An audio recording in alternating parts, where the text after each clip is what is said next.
We have 4 super interesting talks in this session. And the first talk will be by Xingwan Han on, on Unicorn Runtime Provenance-Based Detector for advanced persistent threats. Looking forward to some advanced research here. Thank you very much for introduction. This screen is not my screen. Oh no, I need to see my slide as well. Yeah.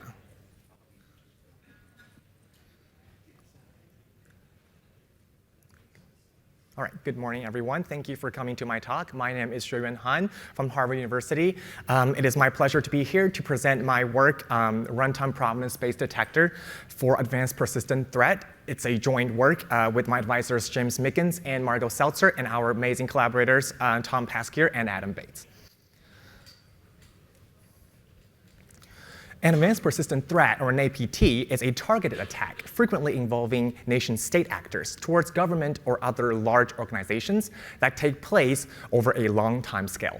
Their goal is to gain control of a specific network of systems, usually to exfiltrate sensitive data, while remaining undetected for an extended period of time.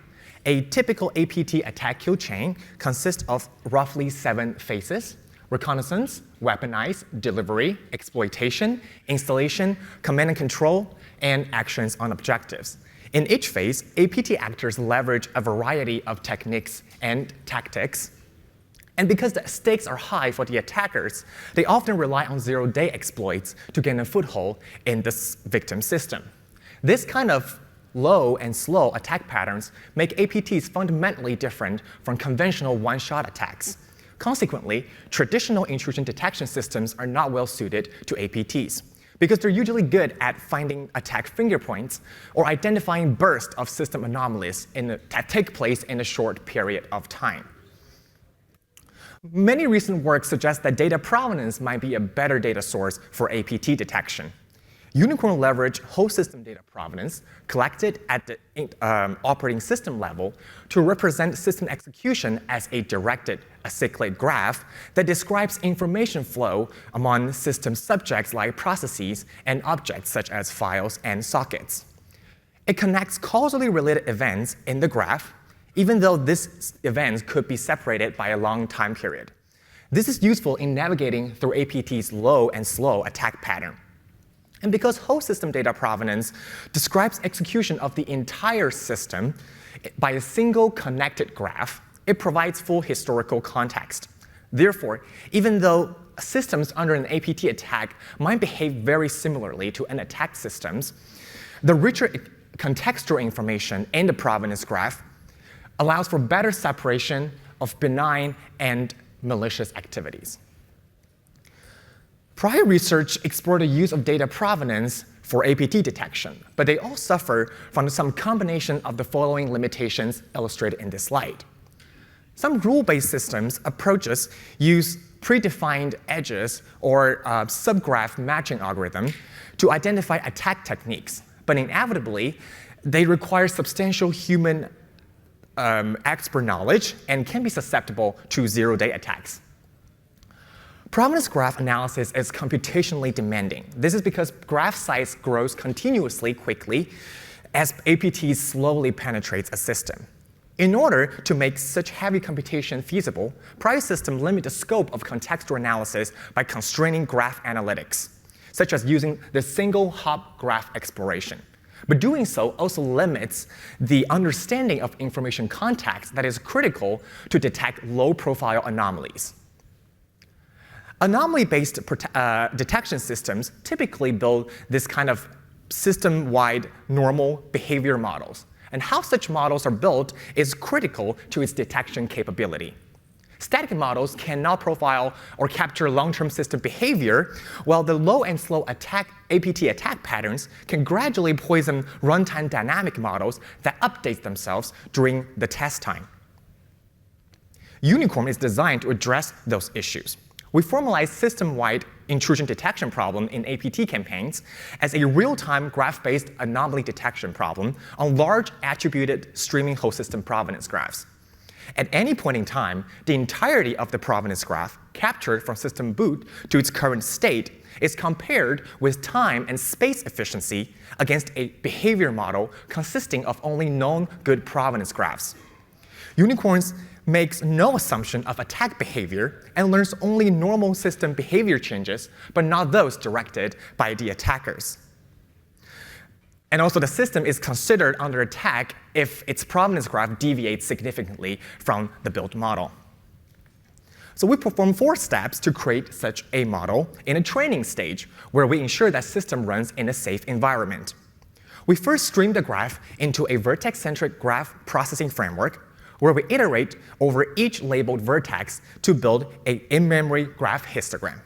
This histogram represents the entire history of system execution, continuously being updated as new edges arrive in the graph data stream.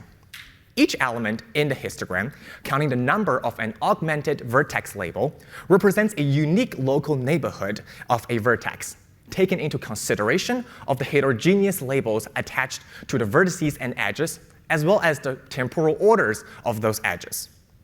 Unicorn iteratively explore a larger graph neighborhood for each vertex. The second stage, we periodically summarize the histogram into a fixed-sized graph sketch while preserving the similarity between graph sketches in different time periods. The graph sketch is also incrementally maintainable, meaning that Unicorn does not need to keep the entire provenance graph in memory. We can consider each sketch as a snapshot of the histogram. And to help us to focus on the most important events in that snapshot, we discount elements in a histogram that are temporally distant and causally irrelevant in our current time period. And in the last step, we cluster those sketches into a system model. And because our sketches summarize the system execution as it evolves, Unicorn takes advantage of this streaming capability to generate models that are evolutionary. To construct a graph histogram, we adapt a linear time fast Weisfeiler-Lehmann subtree graph kernel algorithm that captures the graph structure surrounding each vertex. We then bin vertices according to the augmented vertex labels that describe fully the R neighborhood of each vertex. The augmented vertex label are constructed by iterative label propagation, as illustrated in this slide. A single relabeling step takes as input a vertex label, the labels of its incoming edges, and the labels of the source vertices of those edges. It then outputs a new label for each vertex, representing the aggregation of the input labels. After we repeat this process for every vertex in the graph, we then repeat the entire procedure R times to construct labels describing larger neighborhoods. Labels capture information about the edges and the identities of those vertices in the neighborhood, taking into consideration the complex contextual information that reveals causal relationship between system subjects, objects, and activities. In a streaming environment, we run this algorithm only on newly arriving vertices and on vertex whose incoming neighborhood are affected by those new edges. Inversion provenance graph, we need to compute and update only the neighborhood of the destination vertices for each new edge, because all incoming edges arrives to a vertex before all the outgoing edges. So we leverage this partial ordering guarantee to minimize computation. So the practical runtime complexity of the streaming variant of this algorithm is about the same as the static counterpart. We model and monitor long-term system behavior to accommodate the long duration of a potential APT attack. But system behavior often changes over time, which result in changes in the underlying statistical properties of the graph histogram. We address this concept drift issue by using a gradually forget scheme, where we exponentially decay the weight of histogram elements to forget outdated data. This helps Unicorn to focus on the current dynamics of system execution while maintaining the fading memory of the past. We use lambda here to control the rate of the decay. Note that regardless of how temporally distant an event has occurred from the current execution, if it is causally related to an object or subject in the current execution, that event and the surrounding neighborhood will contribute to the histogram without decay. Therefore, we ensure that contextual analysis that are relevant remains in the analysis regardless of time. The graph histogram is a simple vector space graph statistic that describe the system execution. Since it is constantly being updated as the new edges arrive in the graph data stream, measuring the similarity between streaming histogram is challenging because the number of histogram element is not known beforehand and it changes continuously. And we're also interested in measuring the similarity based on the underlying distribution of graph features instead of absolute counts. And to address that issue, we use a similarity-preserving data sketching technique called histosketch to efficiently maintain a compact, fixed-size graph sketches. It is a constant time algorithm that approximates the histogram based on the normalized Jacquard similarity. And the sketch size here controls the trade-off between the information loss of the histogram and the computation efficiency. Given the graph sketches that we build periodically, we cluster them based on the same Jacquard similarity into a model. Unicorn leverage its streaming capability to create evolutionary models that capture normal changes in system behavior during training, but not deployment. So each cluster represents a meta state of system execution, and for each training instance, Unicorn creates a submodel. This is a submodel, and the final model consists of many of such submodels from all the provenance graph from the training step. With evolutionary modeling, Unicorn learns system behavior at many points in time. And with gradually forgetting scheme, at any point in time, Unicorn is able to focus on the most relevant activities. Finally, during deployment, anomaly detection follows the same streaming paradigm. Given a graph sketch, we compare the sketch to all the submodels. To be considered valid in any of the submodel, a sketch must either fit into one of the state or into the current state or one of the next states. Otherwise, it is considered anomalous. And this means that we detect two kinds of anomalous behavior: sketches that do not fit into existing clusters and invalid transitions between the sketches. We analyze approximately 1.5 terabytes of system monitoring data from various tracing systems. We compare Unicorn against StreamSpot, an state-of-the-art anomaly detector that has shown promising results for APT detection. And we then evaluate Unicorn using DARPA's transparent computing dataset. And lastly, we create our own simulated APT supply chain attack dataset in a controlled lab environment. StreamSpot is a state-of-the-art anomaly detection system that processes streaming graphs as well. It models only a single snapshot of every training graph and dynamically maintains its model during test time, during the deployment, by updating its parameters. We use StreamSpot's own dataset to fairly compare it with Unicorn, and we experiment on Unicorn with different neighborhood sizes. Unicorn's ability to trivially consider large neighborhoods produces significant precision and accuracy improvements. In our paper, we also show that analyzing larger neighborhoods significantly reduces the false positive alarms, which further supports our hypothesis that contextual analysis is important. Since StreamSpot creates a snapshot-based static models and dynamically updates its models at runtime, it results in a significant number of false alarms, creating an opportune time window for the attackers.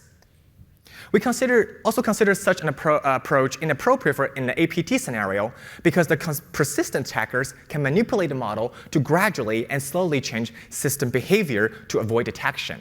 Unicorn, on the other hand, takes full advantage of its ability to continuously summarize the evolving graph, modeling the corresponding evolution of system execution. The DARPA dataset were collected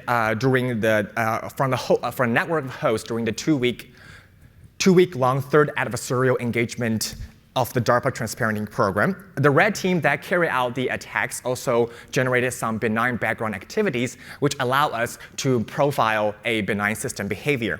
We see from the experiment here, the results here, that Unicorn's analytics framework can generalize to different capture systems and various graph structures. And it can reliably detect anomalies in long-running systems of various platforms without prior attack knowledge, even though the attack data are actually embedded in abundance of benign activities. I'm running out of time here. I'm just going to quickly go through the next data set, which is the one that we designed, the supply chain APT attack scenarios to run in our lab, control lab environment. And in these slides, my intention is to show that the importance of graph exploration in detecting anomalies in provenance graphs. Our paper has additional experiments to show that a unicorn can also efficiently and effectively detect doing the real-time monitoring. Here, we vary 4 important parameters that can affect detection performance, and the first one is the hop count, which is the size of neighborhood exploration. It is a measure of the expressiveness of the features in our graph sketch, and larger hops counts capture more contextual information, but as you capture more and more stuff, you start to get confused, and the detection performance degrades. And the second element is sketch size, which is the size of the fixed size graph sketches. Larger sketch size allow us to include more information about the evolving graph, thus reducing the error of later approximating the similarity between the graph sketches. But ultimately, we will face some kind of curse of dimensionality in the clustering stage if we set the graph sketch size to be too large. And the third element is the interval of sketch generation, which tells us how often we construct new graph sketches as the provenance graph grows during the system execution. And the last one is the weighted decay factor, which is the rate at which we forget the past and focus on the present execution. We observe that both always forget and never forget yields unsatisfactory results. And we get a good results when we set the slow decay rate, which gives us a good balance of factoring the past and current graph components into the analysis. Overall, like many IDSs, Unicorn needs parameters tuned to each systems for the optimal detection performance. However, we were able to use actually the same set of parameters for all of our evaluation data sets, even though they come from separate sources and actually model different attacks. This slide, we evaluate Unicorn CPU utilization and memory overheads for a system performing a kernel compilation. The average CPU stabilizes around 12.3% on a single CPU, and it is not affected by any of the parameters I described in previous slides. Memory usage actually heavily depends on 2 important parameters, the hop counts and the sketch sizes. And I invite all of you to look into our paper to figure out how and why it affects the memory usage. To conclude, Unicorn is a real-time provenance-based anomaly detector that efficiently analyzes system-wide data provenance for APT attacks, and it leverages graph sketching techniques to build an incrementally updatable, fixed-size, longitudinal graph data structure to provide a online streaming analysis. Here are some limitations of Unicorn.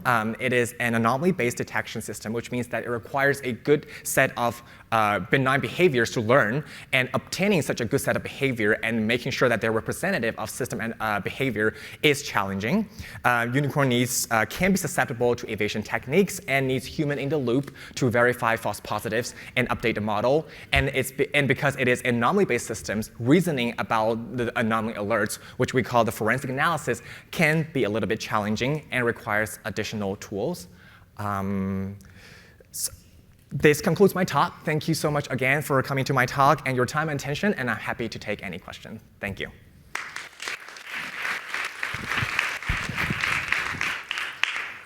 There's some time for questions. If you want to line up at the microphone, state your name and affiliation, and fire away.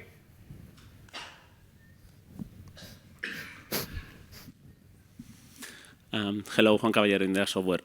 So what I failed to understand is what is specific about APTs in your system? What sorry? About APTs. I mean, you focus on APTs, but it seems the system is more general. It might actually apply to any other malware infection. So what is specific about APTs? Oh, the specific APTs we used. So the one that we know is the one from the DARPA, which are the one that they actually listed in their website. I couldn't remember the exact name of it, but if you go to, they have the public data set that shows the specific APTs that they run during their engagement. And did you evaluate it in anything else that is not DARPA, right? Validate anything else? Yes. No, we just want to, we get the data and we know there are bad data, and we just use a run experiment to see if we can detect them. Okay, Thank you. Hi, Will Blair from Boston University. Thank you for the talk. What kind of programs were generating the data in this data set? What kind of programs are contained in this TC data set? What kind of programs? Yeah. So for us, the capture system runs in the system level. So during the benign behavior of the system is kept. For example, there's a script running and do the browse the web server or try to contact the email server, and those are the benign behavior that we capture from the system. So we don't really have it's not program specific. So when we profile the behavior of the system, it's every program that runs on the system. Thank you. Thank you.